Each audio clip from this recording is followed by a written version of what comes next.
Hello everyone. Welcome to our channel Isc Steno. We are starting the passage at speed of 80 words per minute. Start. Under the 12th 5-year plan, the government want to start junior technical institutes.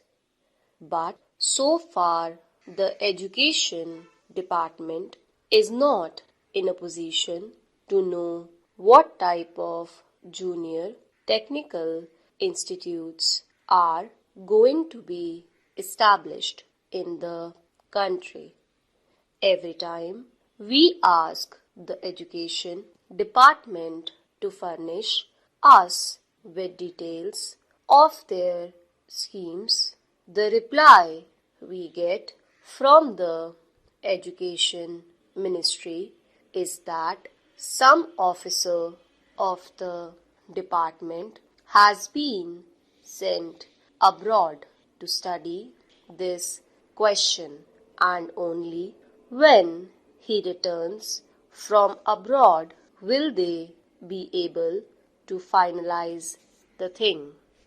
An officer of the education department has been sent to study these institutions in France. I think he must have spent 4 or 5 months in France.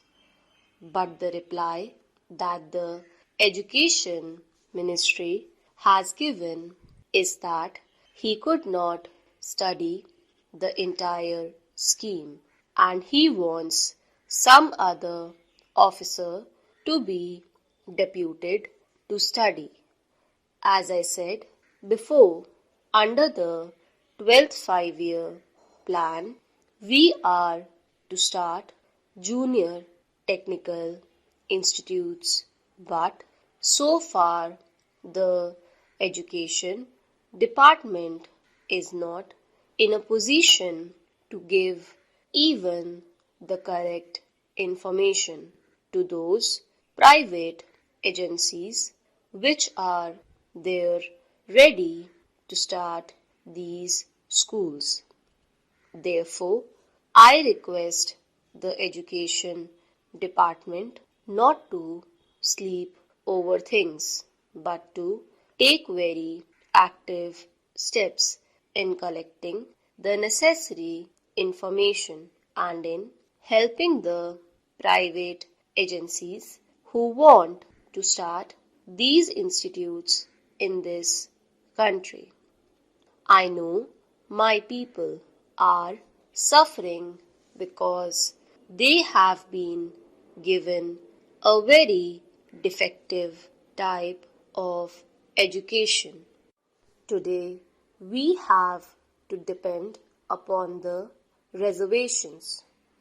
Whenever any vacancy occurs in a department, that vacancy, even if it is reserved, is not filled by a scheduled caste man.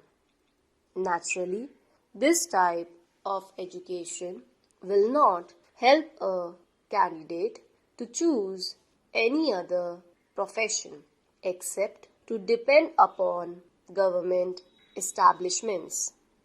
Therefore, it is necessary at least to see that the scheduled caste, the scheduled tribes and the tribal people do not depend upon the reserved services. They must be given technical education. For that, the education department will have to spend enormous money. I do not want government to simply waste money in propaganda against untouchability. This is a real step which would definitely improve the conditions and make the scheduled caste to be independent, that is, without being dependent upon government services. Therefore, I would like the Home Ministry, to give special directives to all the state governments. I know in some of the states they have started special schools when they felt the need, because in many of the other institutions the scheduled caste were not allowed in those days. At that time, there were many states which had started special schools to cater to the needs of the scheduled caste.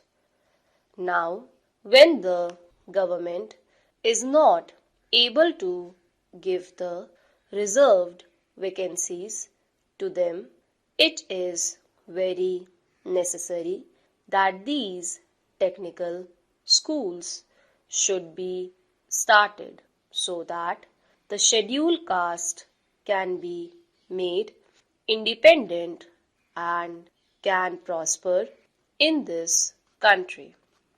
I join my friend in expressing satisfaction at the fact that the national income has recorded an increase of 18%, perhaps 7% more than the estimated increase.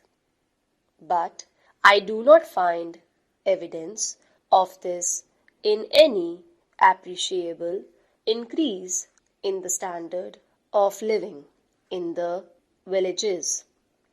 I should like to know from the finance minister if this increase in national income is reflected in the general living of the people. Have they tried to find it out either by any sample survey or by any other method? We should know whether the benefit has reached the common man. As far as I am concerned, my own experience is that unemployment in the rural areas continues to be as high as it was before, if it has not recorded any increase. One way by which we can gauge this is by the number of persons crowding round public servants or public men for some sort of recommendations to secure jobs. In urban areas, the extent of unemployment is judged by the registrations in the employment exchanges. I do not suppose there is any such device for the rural areas, and I think our experience can be dependent upon to some extent for finding out the extent of unemployment. This leads me to feel that even though there is an increase in national wealth, the benefit is not going to the common man. Therefore, I feel that we should bring about a very drastic change in the property relations. If we are really keen on realizing the socialistic pattern of society, the sooner we change the property relation, the better. I believe the proportion in which the accumulated wealth of the nation is held by certain classes determines the pattern of production to a considerable extent. The pattern of production determines the pattern of distribution.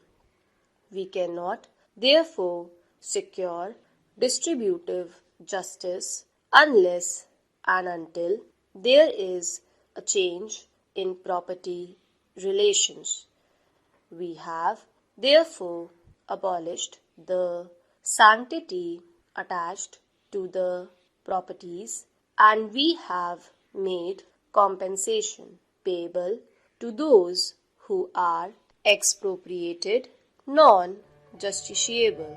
Stop.